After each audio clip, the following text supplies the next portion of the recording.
محدش يشتري كلى يا جدعان. عايز ابيع كليتي والله العظيم 3. عايز ابيع كليتي، ما تستغربوش اقسم بالله. ما انا مش عارف اعيش.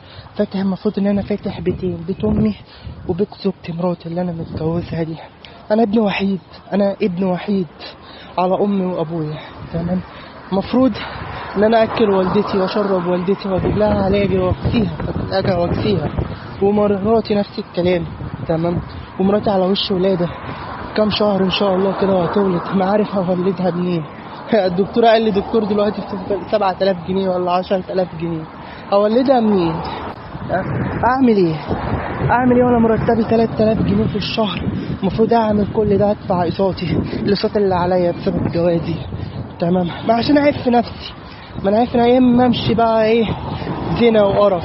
تمام. قلت اعف نفسي، اديني عفيت نفسي. طب بعد ما عفيت نفسي عايشهم بقى منين؟ اقسم بعزة جلالة الله انا بقالي دلوقتي فوق الشهرين ما عارف اكل لحمه ولا فراخ. ابسط الامور فرخه ب 200 جنيه ما عارف اجيبها.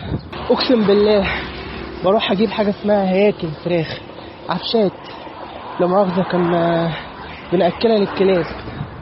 والله العظيم كنا بناكلها للكلاب زي رجول الفراخ كده بالظبط. عيش من هنا يا ريس ب 3000 جنيه، عيش من هنا يا ريس.